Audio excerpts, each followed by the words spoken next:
கிறிஸ்துவுக்குள் அன்பான தேவனுடைய பிள்ளைகளே, ஆண்டவரும் உலக இரட்சகருமான இயேசு கிறிஸ்து இணையற்ற நாமத்தினாலே உங்கள் யாவரையும் வாழ்த்தி ஆசீர்வதிக்கிறேன். இந்த மே மாதம் 28ஆம் தேதி மங்கள வார்த்தை நிகழ்ச்சி மூலமாக உங்கள் ஒவ்வொருவரையும் நேரடியாக சந்திப்பது எனக்கு ரொம்ப சந்தோஷம். கர்த்தர் உங்களை ஆசீர்வதிப்பாராக.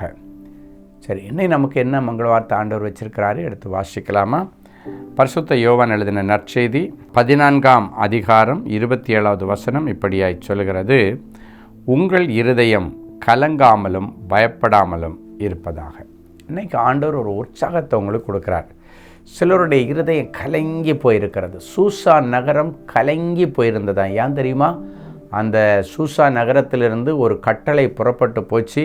அது என்னென்னா, ஒட்டுமொத்த யூத ஜனங்களையும் ஒரு குறிப்பிட்ட நாளிலே கொலை செய்கிற ஒரு கட்டளை. அது நிமித்தம் சூசா நகரம் கலங்கி நின்றது. ஆனால் அதன் பிறகு யூத ஜனங்கள் கூடி 3 நாட்கள் உபவாசம் பண்ணி ஜெபித்தார்கள். அடுத்த அதிகாரத்தில் வேதம் சொல்கிறது, கலங்கி நின்ற சூசா நகரம் ஆர்ப்பரித்து களி கூர்ந்தது. கலங்கி நிற்கிற உங்களுடைய வாழ்க்கை இனி ஆர்ப்பரித்து களி கூறும்படி இன்றைக்கி ஒரு ஸ்பெஷல் ஜெபத்தை நம்ம பண்ண போகிறோம். ஸோ உங்களுடைய இருதயம் கலங்காமல் இருக்கணும் ஆண்டவர் சொல்கிறார். அடுத்து உங்களுடைய இருதயம் பயப்படாமல் இருக்கணும் அப்படின்னு சொல்கிறார். அப்படின்னா என்னென்னா, என்னென்ன காரியங்களை குறித்து நீங்கள் பயந்துட்டுருக்கிறீங்களோ, எப்படி ஆகிடுமோ அப்படி ஆகிடுமோ, இப்படி ஆனால் என்ன பண்ணுறது, அப்படி ஆனால் என்ன பண்ணுறது, இது மட்டும் எகெயின்ஸ்டாக ரிசல்ட் வந்துருச்சுன்னா என்ன பண்ணுறது, ஃபெயிலான ரிசல்ட் வந்தால் என்ன பண்ணுறது, இல்லைன்னாச்சுன்னா தீர்ப்பு எனக்கு எதிர்மறையாக வந்தால் என்ன செய்கிறது, பயந்துட்டுருக்கிறீங்களா? ஆண்டவர் சொல்கிறார், பயப்படாத, உனக்கு சாதகமாக நான் காரியங்களை செய்வேன். பயப்படாதே, மகிழ்ந்து களி கூறு, கர்த்தர் பெரிய காரியங்களை செய்வார். நிறைய பெரிய நல்ல காரியங்கள் நடக்க போகுது. விசுவாசத்தோடு இப்போ நம்ம ஜெபம் பண்ண போகிறோம். கர்த்தர் அற்புதங்களை செய்வார். ஜெபிக்கலாமா?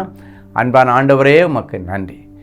எந்தெந்த பிள்ளைகளுடைய இருதயம் கலங்கி இருக்கிறதோ அந்த கலக்கத்திற்கு காரணம் என்னவோ உமக்குத்தான் தெரியும். அந்த சம்பவத்திலே ஒரு அற்புதத்தை செய்து கலங்கி போயிருக்கிற என் பிள்ளைகளுடைய இருதயம் இனி ஆர்ப்பரித்து களி கூறத்தக்கதாக பெரிய வெற்றியை என் பிள்ளைகள் பார்க்கட்டும். இவருடைய தோல்வி ஜெயமாய் மாறட்டும். ஆண்டவரை, ஜெயமோ கர்த்தரால் வரும் என்று சொன்னீரே, ஜெயம் கொடுக்கிற தேவனுக்கு ஸ்தோத்திரம் என்று சொல்லி நாங்கள் துதிக்கிறோம். ஆண்டவருடைய நாமம் மகிமைப்படுகிறதற்காய் ஸ்தோத்திரம். அடுத்து உங்கள் இருதயம் பயப்படாமல் இருப்பதாக என்று சொன்னீரே, எந்தெந்த காரியங்களை குறித்து என் பிள்ளைகள் பயந்துட்டு இருக்கிறாங்களோ, இப்படி ஆகிடுமோ அப்படி ஆகிடுமோன்னு பயந்துட்டு இருக்கிறாங்களோ, அந்த சம்பவத்தில் என் பிள்ளைகளுக்கு பயப்படாதே, மகிழ்ந்து களி கூறு, கர்த்தர் பெரிய காரியங்களை செய்வார்ங்கிற வசனத்தின்படி அந்த காரியத்திலே கர்த்தர் ஒரு பெரிய அற்புதத்தை செய்து என் பிள்ளைகள் மகிழ்ந்து களி கூற உதவி செய்யும். எல்லா பயத்தின் ஆவியை எடுத்து போடுங்க. தைரியத்தின் ஆவியினால் நிரப்புங்கப்பா.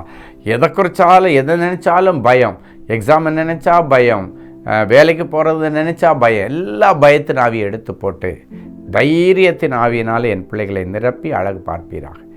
இயேசுவின் மூலம் பிதாவே, ஆமென்.